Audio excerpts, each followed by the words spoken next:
पत्नी अगर इस दिन धोती है अपने बाल तो उसका पति हो जाता है।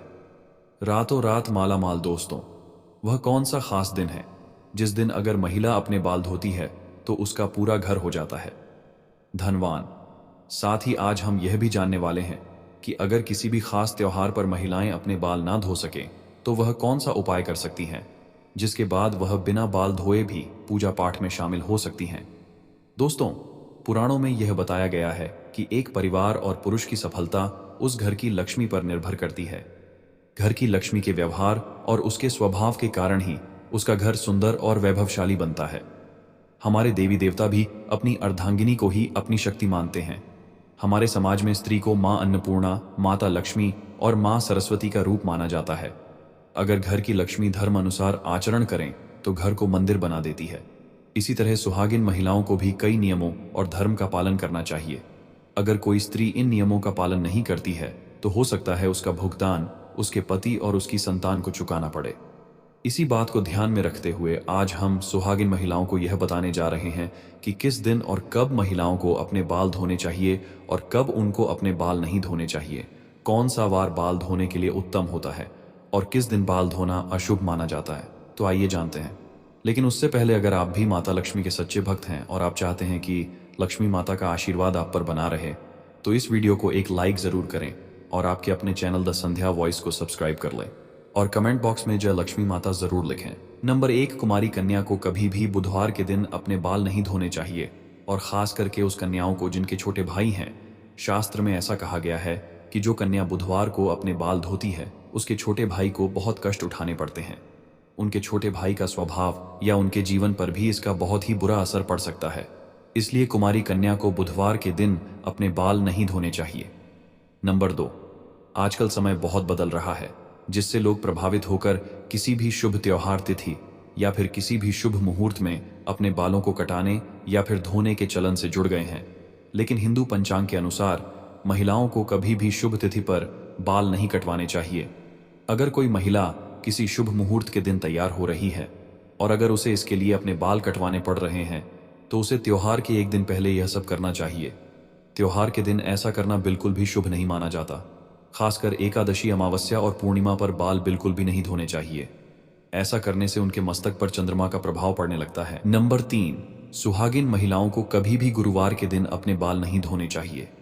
इस दिन न सिर्फ महिलाओं को बल्कि पुरुषों को भी अपने बाल नहीं कटवाने चाहिए।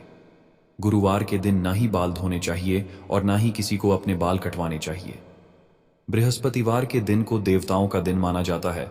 इस दिन बाल धोने से या फिर कटवाने से घर में आर्थिक समस्याएं उत्पन्न होने लगती हैं, जिसकी वजह से आपको कई परेशानियों का सामना भी करना पड़ सकता है।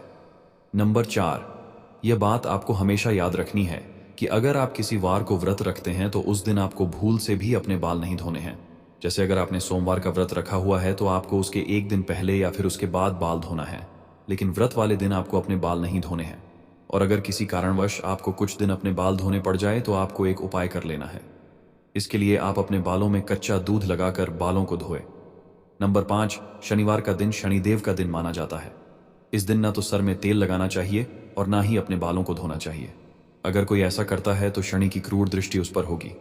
और अगर किसी कारणवश आपको शनिवार के दिन बाल धोने पड़ जाए तो आप थोड़ी सी हल्दी और बेसन और सेंधा नमक को मिलाकर पहले अपने बालों में लगा लें।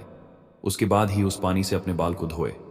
लेकिन ध्यान रहे, यह उपाय आपको तभी करना है जब आपको बहुत ज्यादा आवश्यकता हो, अन्यथा आपको शनिवार के दिन बाल नहीं धोना है, क्योंकि शनिवार के दिन बाल धोना बहुत ही अशुभ माना जाता है और ऐसा करने से आपको शनिदेव की क्रोधित दृष्टि का सामना भी करना पड़ सकता है। नंबर 6, स्त्री हो या फिर पुरुष, शुक्रवार का दिन बाल कटाने के लिए बहुत ही शुभ माना जाता है। शुक्रवार के दिन बाल धोना और बाल काटना बहुत ही शुभ माना गया है। शुक्रवार का दिन माता लक्ष्मी का दिन होता है, इसलिए महिलाओं को इस दिन अपने बालों को धोकर अपने बालों को स्वच्छ रखना चाहिए।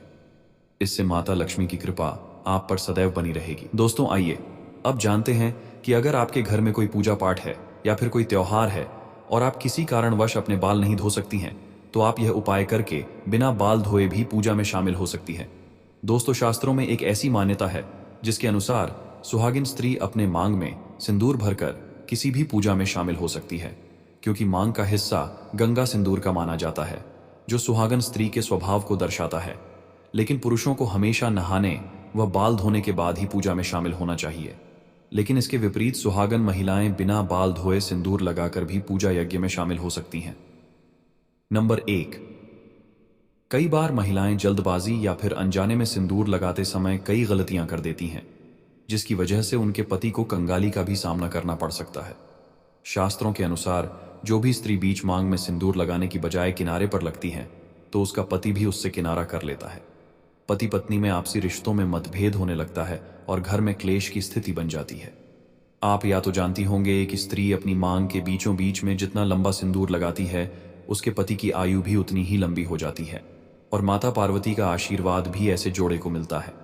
मान्यताओं के अनुसार जो भी स्त्री अपने बालों के बीच में सिंदूर को छुपा लेती है तो उसका पति समाज में छिप जाता है और उसे समाज में मान सम्मान नहीं मिलता।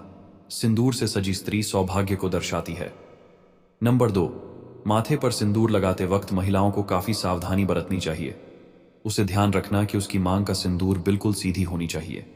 अगर कोई महिला अपनी मांग में टेढ़ा मेढ़ा सिंदूर लगाती है तो पति पत्नी के बीच लड़ाई झगड़ा होने लगता है और पति किसी दूसरी स्त्री की तरफ आकर्षित भी हो सकता है।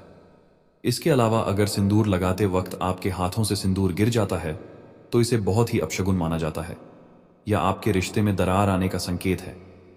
ऐसे में आपको माता पार्वती का ध्यान करना चाहिए और उनसे क्षमा याचना करनी चाहिए ताकि आपकी बुरी बलाई टाल जाए और आपके पति के ऊपर माता लक्ष्मी और माता सरस्वती की कृपा सदैव बनी रहे। दोस्तों, यह तमाम जानकारी जनरुचि को ध्यान में रखकर दी जा रही है। ज्योतिष और धर्म के उपाय को अपनी आस्था और अपने विश्वास पर आजमाएं। हमारी इस वीडियो का उद्देश्य सिर्फ आपको बेहतर सलाह देना है। इस संदर्भ में हम किसी भी प्रकार का कोई भी दावा नहीं करते हैं। तो दोस्तों, आज की हमारी वीडियो आपको कैसी लगी हमें कमेंट करके बताएं। अगर आपको हमारी वीडियो अच्छी लगी तो कमेंट बॉक्स में जय मां लक्ष्मी जरूर लिखें और आपके अपने चैनल द संध्या वॉइस को सब्सक्राइब करना ना भूले। दोस्तों, मिलते हैं अगली वीडियो में एक नई जानकारी के साथ। तब तक के लिए जय श्री राम दोस्तों।